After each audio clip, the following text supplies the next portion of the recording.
Olá pessoal, somos alunos da PUC Minas e neste vídeo iremos explicar alguns conceitos da matéria Sistemas Digitais que está presente em algum curso da engenharia. Sistemas digitais trabalha com entradas e saídas, que podem variar entre níveis lógicos alto, que seria 1, e baixo, que seria 0, utilizando um sistema de numeração binário.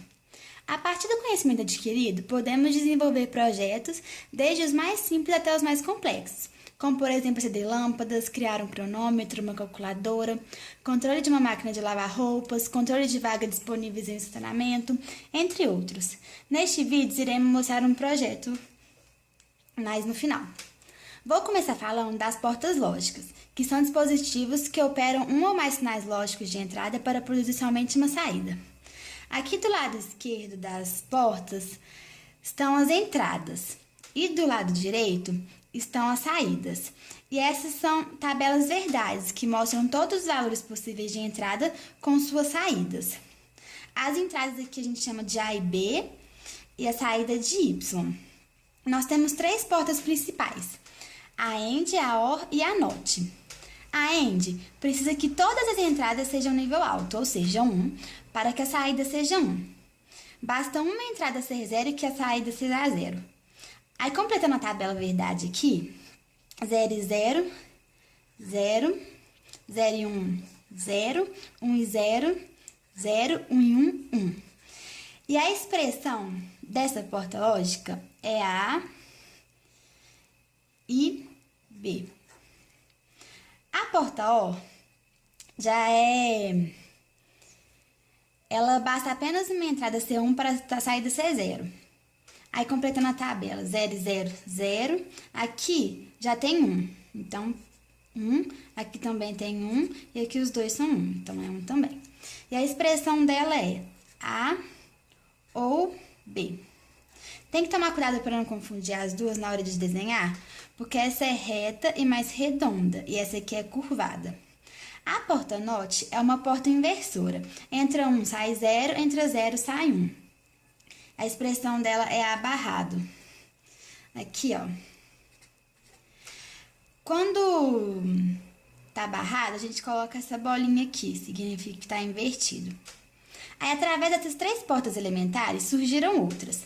A NAND, que é uma AND com inversor na saída. A NOR, que é uma OR com inversor na saída.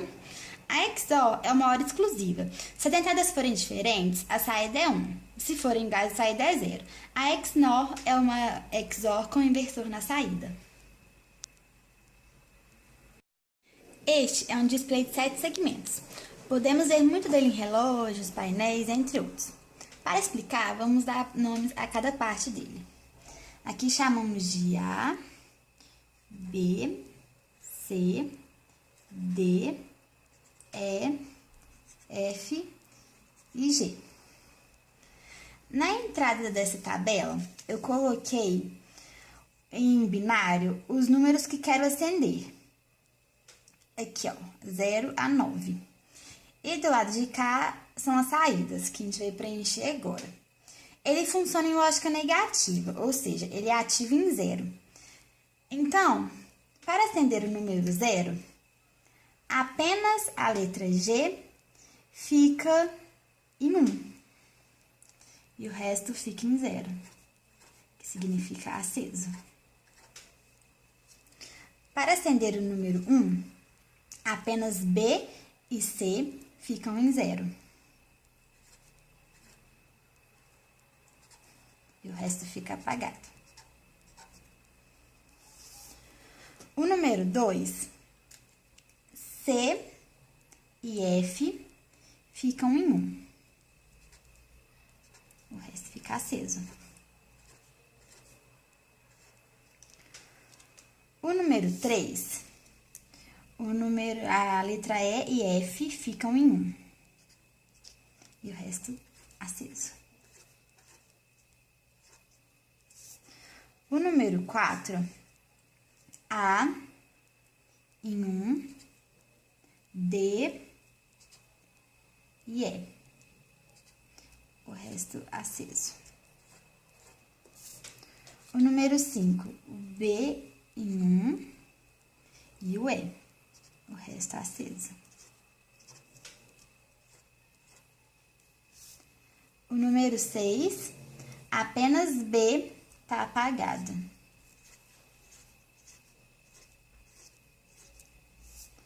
O número 7, apenas A, B e C estão acesos. E o resto apagado. O número 8, estão todos acesos.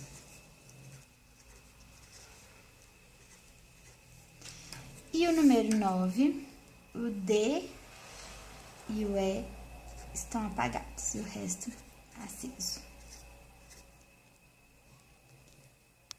Meu nome é Lucas e eu vou começar falando para vocês sobre o sistema numérico decimal, que é o mais utilizado no nosso dia a dia. O sistema decimal tem como base a dezena 10 e tem seus algarismos compreendidos entre 0 e 9. Temos como exemplo o número 123,46, que é um número fracionário e assim posso demonstrar uma decomposição completa de um sistema decimal. Então vamos lá. O número escolhido pode ser decomposto em base 10 da seguinte maneira: 1 vezes 10 elevado a 2, compreendendo a casa das centenas, pois 10 vezes 10 é igual a 100. 2 vezes 10 elevado a 1, compreendendo a casa das dezenas, pois 10 elevado a 1 é igual a 10. 3 vezes 10 elevado a 0, compreendendo a casa das unidades, pois qualquer número elevado a 0 é 1. 4 vezes 10 elevados a menos 1, para representar a primeira parte fracionária do nosso número, ou seja, a primeira depois da vírgula, e por último, 5 vezes 10 elevado a menos 2, para representar a segunda parte de nossa parte fracionária. Assim podemos entender como um número decimal é estruturado. Agora vamos falar sobre o sistema de numeração binário, que é o sistema utilizado para a programação de grande parte de componentes digitais. O sistema binário tem como base a unidade 2 e tem seus algarismos compreendidos entre 0 e 1. Temos como exemplo um número binário 1101,1, que é um número fracionário tanto em decimal como em binário. Escolhi este número para mostrar a decomposição de ambas as formas, tanto inteira como fracionária. Então vamos lá. O número escolhido em binário pode ser transformado em um número decimal da seguinte maneira: deve-se multiplicar o algarismo desejado pela base 2 elevado à potência da casa desejada, sempre contando a casa da direita para a esquerda, ou seja, no exemplo faremos 1 vezes 2 elevado a 3 para indicar a quarta casa do binário, 1 vezes 2 elevado a 2 para indicar a terceira casa, 0 vezes 2 elevado a 1, que não está indicado abaixo do exemplo, como podem ver pelo fato de dar 0, para indicar a segunda casa, 1 vezes 2 elevado a 0 para indicar a primeira casa. Após feitas todas as casas da parte inteira, vamos para a parte fracionária. Para representar a parte fracionária escolhida em decimal, deve-se pegar o algarismo desejado, no caso 1, e multiplicar pela base 2 elevado a menos 1. Sendo assim, a representação da primeira casa do lado direito da vírgula. Após feita a decomposição em decimal, devemos somar os resultados e assim teremos o nosso número decimal desejado. Nesse caso, foi feita a soma de 8 mais 4 mais 0 mais 1 mais meio, que é igual a 13,5 em decimal. Agora vou ensinar a vocês como fazer a ação reversa, ou seja, converter de decimal para binário. Temos no exemplo escolhido um número fracionário por questão de que assim posso ensinar a conversão de ambas as formas, tanto inteira como fracionária. O número escolhido foi o 13,69. Primeiramente, vamos fazer a conversão da parte inteira deste número. Vou ensinar primeiro a fazer de forma mais trabalhosa e detalhada. Pegamos o número inteiro 13 e vamos dividindo o mesmo pela base 2, base binária desejada, fazendo com que toda vez que o resultado dessa divisão for um número inteiro, colocaremos 0 na frente e quando for fracionado, colocaremos 1. E a próxima divisão será pelo número sem a parte fracionária, ou seja, 13 dividido por 2 é igual a 6,5. Neste caso, vamos separar o algarismo 1. Pegamos a parte inteira 6 e dividimos em rápida, sem tanto detalhamento. Podemos pegar o número escolhido 13 e convertê-lo para binário da seguinte maneira. Vamos escrever as potências de 2 da direita para a esquerda até alcançar um número que ultrapasse o valor desejado. Após feito isso, vamos preencher com os algarismos 1 e 0 abaixo das potências de 2 na potência de 2 desejada. Deve-se colocar 1 e na potência que não utilizar, 0. Vamos ao exemplo. Foi escrito as potências 2 elevado a 0, que é 1, 2 elevado a 1, que é 2, 2 elevado a 2, que é 4, 2 elevado a 3, que é 8, e por fim 2 elevado a 4, que é 16. Colocamos embaixo dos resultados 8, 4 e 1, o algarismo 1, e abaixo os resultados 16 e 2, o algarismo 0. Isso foi feito porque podemos fazer a soma das bases binárias para encontrar o decimal desejado. Sendo assim, 8 mais 4 mais 1 é igual a 13 em decimal. Não necessita escrever o 0 à esquerda pelo motivo citado anteriormente. Logo, o resultado em binário será 1101. Fracionária do nosso número. Pegaremos o nosso 0,69 e vamos multiplicando o mesmo pela base 2. Do resultado, iremos separar a parte à esquerda da vírgula como indicado nas setas abaixo. No exemplo, 0,69 vezes 2 é igual a 1,38. Sendo assim, separaremos o algarismo 1. Sobrou 0,38, que vamos multiplicar por 2 novamente, tendo como resultado o número 0,76.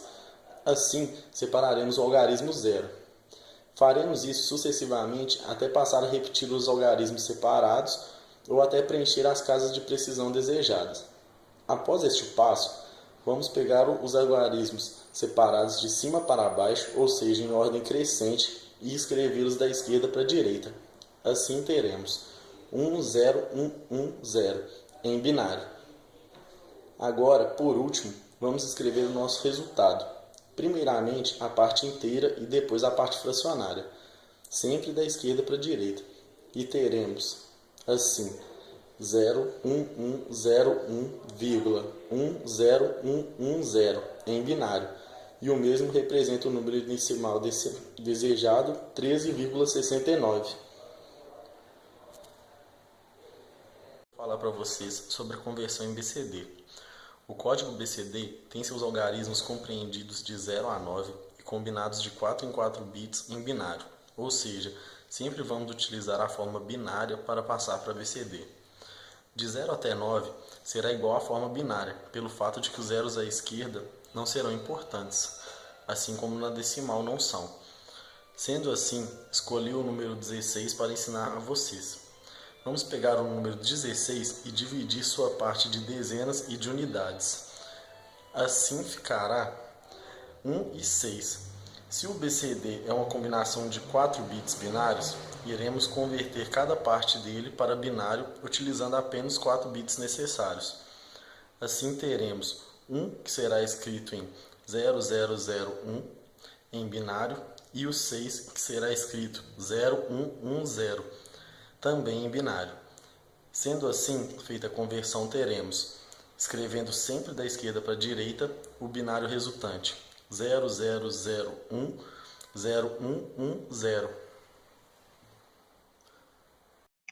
O projeto que iremos demonstrar é o seguinte: construa um circuito para efetuar a conversão de um número binário de 5 bits para o código BCD. O número binário a ser convertido será introduzido por meio de 5 chaves e será representado pelo estado dos LEDs situados logo acima da perspectiva da chave. LED aceso 1, LED apagado 0. A saída do circuito será apresentada em 6 LEDs, consistindo nas variáveis D2, D1, 1, 4, 3, o 2 e 1, correspondentes respectivamente às dezenas e às unidades do número convertido. A saída também será apresentada em 2 displays de 7 segmentos, dezenas e unidades. 2 outros displays de 7 segmentos deverão mostrar o valor decimal correspondente ao valor da entrada, como interpretado como um número codificado em letras. Sobre todos os sistemas numéricos utilizados no nosso projeto. E agora está na hora de falar da nossa tabela de binário para BCD, que será utilizada no nosso display. Essa tabela é composta de 5 bits, ou seja, terá 2 elevado à quinta potência em combinações diferentes, sendo da linha 0 até a linha 31, todas entradas. Ao lado mais à esquerda da tabela, temos os decimais indicados em cada linha da mesma, sendo assim, seguidamente, temos de A4 até A0 a conversão deste mesmo decimal em binário e de D2 até o 1 a conversão em BCD do mesmo, sendo que D2 e D1 são as dezenas que serão apresentadas no display e de U4 até o 1 são as unidades. Todas são saídas da nossa tabela. Eu escrevi do lado esquerdo da tela, como referência para vocês, a conversão BCD, que demonstra que D2 e D1 alteram-se de 10 em 10 linhas, pois o código BCD, como eu disse anteriormente, separa a parte das dezenas das unidades. Sendo assim, da dezena 10 para a dezena 20 altera-se um bit e da dezena 20 para a dezena 30 mais outro bit. Na parte das unidades, de U4 até o 1, o ciclo se repete de 10 em 10 linhas da tabela, de 0 a 9 sendo sempre a mesma combinação. Pessoal, vou falar para vocês sobre o código Gray e para isso vou utilizar a nossa tabela em Gray. Vou começar falando sobre uma grande vantagem do código Gray, que é na passagem de parâmetros. Sendo o seguinte ou anterior, somente muda-se um bit, e este fato é importante para a precisão em serviços industriais. Na tabela, escolhi o decimal 15 para usar de exemplo. Na linha de número 15, de A4 até A0, a conversão dele em binário, e de G4 até G0, a conversão do mesmo em Gray, ambos em 5 bits. Assim, podemos perceber que em Gray para decimal o resultado é diferente, sendo que o resultado será 8 em decimal. Essa diferença ocorre justamente pela variação de bits de uma linha para outra. Neste caso, eu utilizei a linha anterior e a seguinte para mostrar essa diferença dos bits. Se você perceber, da linha 14 para 15, somente o bit presente em G0 em Gray foi alterado. E da linha 15 para a linha 16, o único bit alterado foi o presente em G4, também em Gray. Já na parte binária, podemos observar que vários bits são alterados nessas passagens de parâmetros de uma linha para outra, tornando o mesmo impreciso e volátil. Para a montagem de uma tabela Gray, utilizamos os espelhos para que a variação de linhas tenha esta diferença de apenas um bit. Eu escolhi o espelho presente na linha 15 para demonstrar isso para vocês. Na linha 15, é utilizado o último espelho da tabela, sendo que os 5 bits são variados ao longo da tabela se comparados com o seu sucessor e antecedente no espelho. Sempre comparando da forma linha 14 com linha 16, linha 17 com linha 13 e assim por diante. A quantidade de combinações de linhas depende da quantidade de bits. Neste caso, são 5 bits em binário, sendo assim, é a base 2 elevado à quinta potência, que demonstra a variação de 32 combinações ao longo da tabela, sendo 16 para a parte anterior do espelho e 16 para a parte posterior do mesmo. Então, pessoal, vou mostrar para vocês agora como é que a gente fez a nossa construção da nossa tabela verdade e como é que a gente fez a simplificação dos mapas de Carnot também, de cada saída do nosso projeto. Então, como vocês sabem, nosso projeto é transformar uma tabela verdade de 5 bits, uma tabela verdade em binária de 5 bits, em uma tabela verdade no código Gray também de 5 bits. Como vocês sabem, quando nós temos 5 bits, nós temos um total de 32 combinações. As 32 combinações em binário estão aqui na nossa entrada e as correspondentes combinações no código Gray estão aqui na nossa saída. Isso quer dizer que todas as combinações possíveis que a gente pode fazer com 5 bits estão descritas aqui nessa tabela. Agora eu vou falar um pouquinho de como a gente fez a simplificação das nossas saídas. Bem, a gente fez usando o mapa de Carnot, porque o mapa de Carnot é um método simples de ser usado e ele é feito graficamente. Ele é utilizado para simplificar uma equação lógica ou para converter uma tabela verdade no seu circuito lógico correspondente. Uma coisa interessante do mapa de Carnot é que quando a gente usa esse método, a gente tem a equação lógica o mais simplificada possível. O que é um ganho para quando a gente vai fazer o circuito lógico, porque a gente precisa usar menos portas lógicas e tudo mais. Vou explicar para vocês como é que a gente fez cada saída. Bem, a saída G0, como é que é feito o mapa de Carnot? Olhando somente para a coluna G0. Quando nós temos uma saída em nível lógico alta, que é o caso número 1, Nós pegamos o valor dela na tabela verdade, que é 0,0001, e jogamos ela no mapa de Carnot. Esse é o mapa de Carnot, esses dois mapas são o mapa de Carnot da saída G0. Como ela tem 5 bits, a gente precisa ter dois mapas. Um onde o A4 é igual a 0, o outro onde o A4 é igual a 1. Pois bem, olhando então a primeira saída, G0 igual a 1, nós temos que A4 é igual a 0, A3 igual a 0, A2 igual a 0, A1 igual a 0 e A0 é igual a 1. A gente então posiciona esse valor no nosso mapa. Então, A4 igual a 0, A3 igual a 0, A2 igual a 0, A1 igual a 0 e A0 é igual a 1. Isso nos dá essa posição do nosso mapa. Se nós fizermos toda a tabela, nós vamos encontrar esse mapa aqui para ser simplificado. E como que é feita essa simplificação? A gente faz o agrupamento do maior número possível de bits, sempre em exponencial binário. Ou seja, uma combinação de 2, 4 ou 8 bits. Como vocês podem ver, a gente conseguiu ter essa combinação, lembrando que os mapas são sobrepostos um ao outro. Então a gente tem a combinação de 8 bits, que estão marcados aqui em azul. E como é que a gente faz agora para tirar a expressão? A gente vai analisar os dois mapas e quando a gente tiver alguma variação na variável, a gente não coloca ela na nossa expressão. Por exemplo, a gente consegue ver que a gente tem os dois mapas, um círculo em azul. Então, logo, o nosso A4, ele varia. Nós temos A4 igual a 0 e A4 igual a 1. Logo, a gente não precisa colocar ele na nossa expressão. Analisando, então, a nossa expressão, a gente tem que...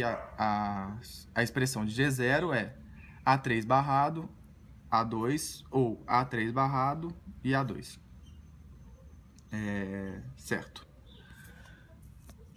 Fazendo o equivalente às outras saídas, G1, G2, G3 e G4, a gente consegue ter a expressão de todas as nossas saídas para montar o nosso projeto. Um fato interessante que eu vou mostrar para vocês agora é que a gente não fez a tabela, o mapa de Carnot da nossa saída G4. Porque como vocês podem ver, o único momento em que G4 vai ser 1 é quando A4 também for 1. O que isso significa? Quando a gente for fazer um mapa de Carnot, todas as saídas que forem igual a 1 do G4 vão estar posicionadas de um lado só do mapa de Carnot. E que simplificando, nossa saída vai depender somente de A4. É isso, pessoal. Desliga.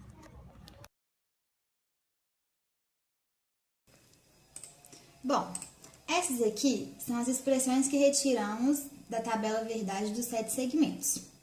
Aqui, ó, A, B, C, D, E, F, G.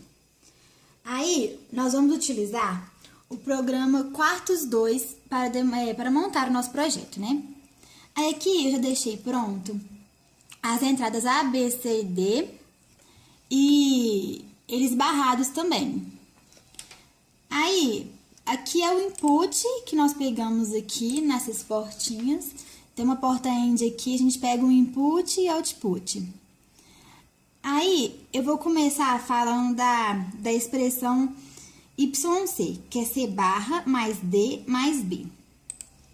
Aí, eu vou pegar uma ordem de 3 entradas.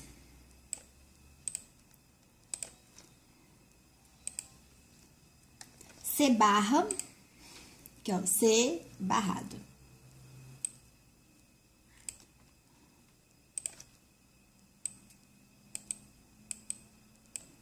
D, normal. Deixa eu puxar ele um pouco que ficou. E agora, o B.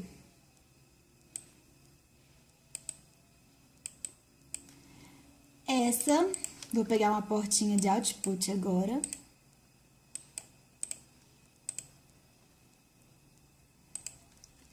Foi a minha saída YC. Aí, a gente vai fazendo isso com vários. Aqui temos as portas END. Temos todas as portas que estudamos.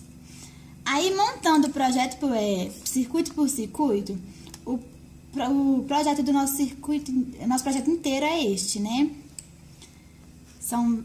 Com isso aqui, a gente fez uma caixinha e aqui dentro tá tudo. Todo o nosso circuito das entradas está aqui.